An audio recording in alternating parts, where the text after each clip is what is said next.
Wrong हो सकता है, लेकिन डोंग कभी रॉन्ग नहीं होता। अमरीश पुरी न भूतो न भविष्यति, धधकती हुई आंखें, उनमें रेंगते हुए लाल डोरे, पथरीला चेहरा और बादलों जैसी गरजती हुई हिंसक आवाज, चेहरे पर सबसे क्रूर और हिंसक पल पल बदलते भाव, एक ऐसा दयाहीन विलन जिसे स्क्रीन पर देखकर हर कोई थर्रा उठता था। अमरीश पुरी जितने सख्त विलन स्क्रीन पर नजर आते थे, उतने ही विनम्र और संजीदा, अनुशासन पसंद इंसान वो निजी जिंदगी में थे। अमरीश पुरी के कालजयी अभिनय के सामने कोई भी दूसरा विलन मीलों तक नहीं ठहरता। जितने अच्छे विलन के किरदार उन्होंने निभाए, उतने ही पेशेवराना अंदाज में उन्होंने चरित्र किरदार भी निभाए। लेकिन अमरीश पुरी की फिल्मों में आने की कहानी इससे भी कहीं ज्यादा दिलचस्प और अनोखी है। अमरीश पुरी का जन्म 22 जून 1932 को पंजाब के नवा शहर, जिसे आज भगत सिंह नगर कहा जाता है, उसके एक छोटे मध्यम वर्गीय परिवार में हुआ था और अपनी ग्रेजुएशन उन्होंने पंजाब के BM कॉलेज से की और उसके बाद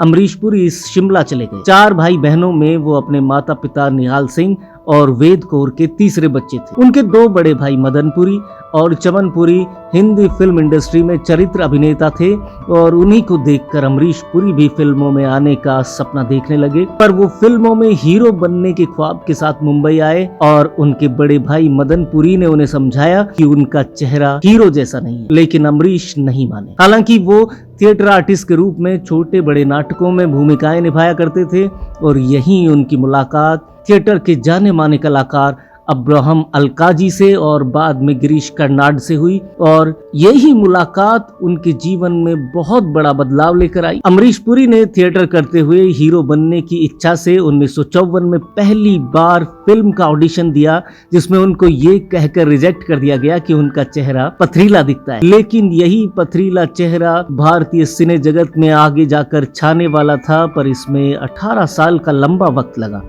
1954 में ऑडिशन में रिजेक्ट होने के बाद उन्होंने employ state insurance corporation, ministry of labour and employment office में एक सरकारी क्लर्क की नौकरी कर ली। वो एक बीमा एजेंट के तौर पर साइकिल पर लोगों की बीमा पॉलिसी करने इधर उधर भटका करते थे और साथ ही करते थे थिएटर। लंबे इंतजार के बाद किस्मत अमरीश की मेहनत और सपने पर अलग तरीके से मेहरबान होना चाहती थी। 17 साल बाद उन्हें देव आनंद की फिल्म प्रेम पुजारी में 1971 में एक छोटा सा रोल मिला, पर रोल में उन्हें जनता ने नोटिस ही नहीं किया। इसके बाद वो 1973 में फिर कन्नड़ फिल्म कादू में नजर आए। तभी अमरीश पुरी को हिंदी फिल्मों में सही ब्रेक का इंतजार था।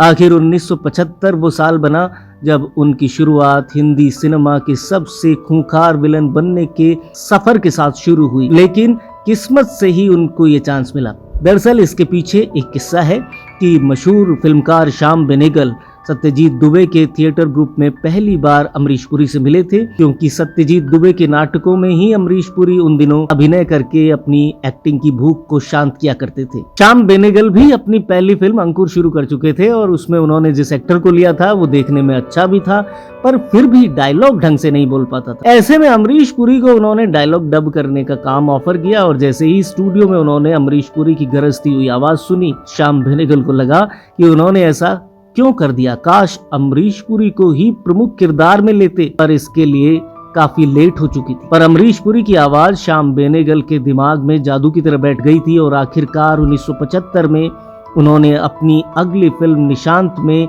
अमरीश पुरी को बड़े जमींदार के रोल में ले लिया और बॉलीवुड को मिला एक महानतम अभिनेता और विलन जैसा कोई और नहीं हो सका। निशांत में अमरीश पुरी का किरदार लोगों को बहुत पसंद आया और उनकी गाड़ी चल निकली। इस वक्त उनकी उम्र 40 साल थी, मतलब कि अगर 450 फिल्मों में अभिनय करने वाले अमरीश पुरी की प्रतिभा को 18 साल पहले ही पहचान लिया जाता तो वो शायद कितनी ही महान फिल्में और अदाकारी दुनिया को दे सकते थे।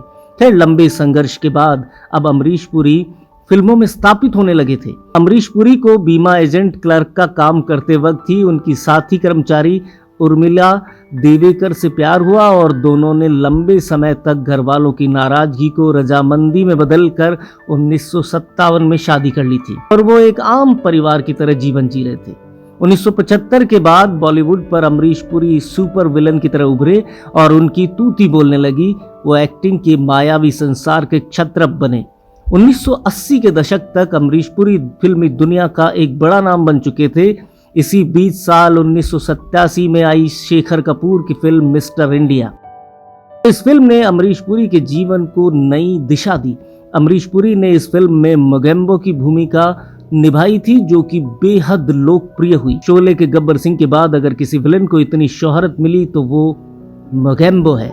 फिल्म में उनका डायलॉग मोगेम्बो खुश हुआ उस समय हर किसी की जुबान पर चढ़ गया था। मोगेम्बो खुश हुआ। लेकिन इसके पीछे भी एक शानदार किस्सा है कि पहले मोगेम्बो के लिए अनुपम खेर को कास्ट किया गया था और फिल्म के डायरेक्टर शेखर कपूर को 60% फिल्म कंप्लीट होने के बाद अचानक ये लगा कि ये किरदार तो सिर्फ अमरीश पुरी ही कर पाएंगे और एंट्री हुई भारत के सबसे खतरनाक विलन मोगेम्बो की। जिस तरह अमरीश पुरी ने इसे किया वो पूरे देश में छा गए।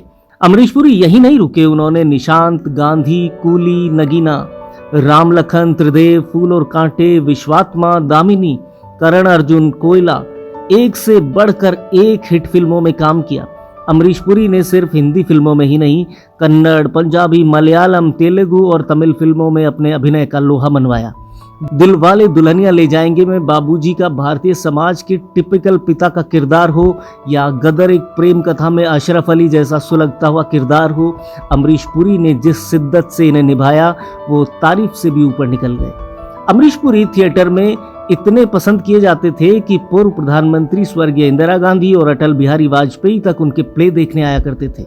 इसके बाद जिसे पथरीला चेहरा कहकर कभी नकार दिया गया था, उन्हीं अमरीश पुरी को हॉलीवुड से न्योता आया।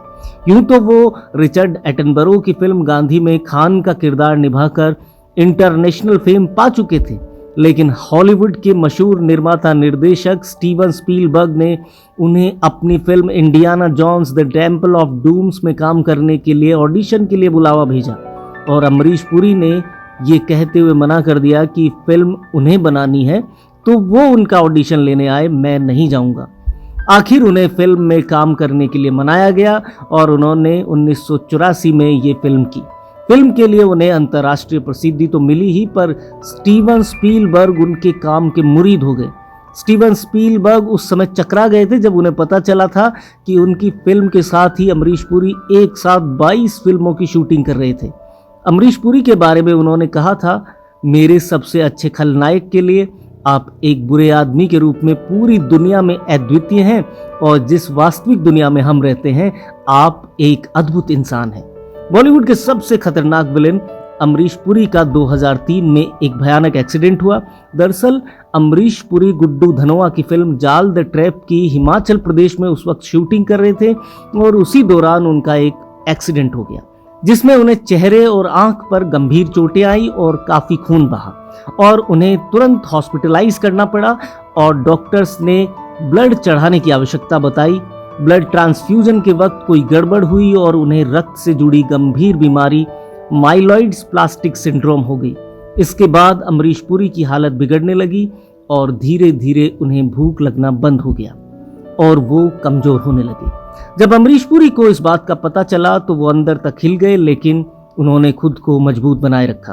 वो अक्सर अपने बेटे राजीव से कहते थे कि घबराना कैसा, जो होना है वो तो होकर ही रहेगा, चाहे कुछ भी कर लिया जाए। कमजोर और बीमार होने के बावजूद उन्होंने अपनी साइन की हुई सभी फिल्मों की शूटिंग पूरी ईमानदारी और बिना ये दिखाए कि वो बीमार हैं उन्हें कंप्लीट किया। वो बिस्तर पर रहने से अच्छा काम करने को मानते थे, इसलिए लगातार काम करने में खुद को व्यस्त रखा करते थे। और उनके बेटे राजीव के अनुसार एक दिन उन्होंने अपने पिता अमरीश पुरी से पूछा कि उनकी तबीयत कैसी है, तो अमरीश पुरी ने जवाब दिया कि वो कल से बेहतर हैं। लेकिन अगले ही दिन वो चक्कर आने से घर में ही गिर पड़े, उनको ब्रेन हेमरेज हुआ था। अथक प्रयासों के बावजूद भारत के इस महान अभिनेता को बचाया नहीं जा सका। 72 साल की उम्र में उनका निधन हो गया, लेकिन अमरीश अपने पीछे जो काम छोड़ के गए हैं उसे कभी भुलाया नहीं जा सकेगा।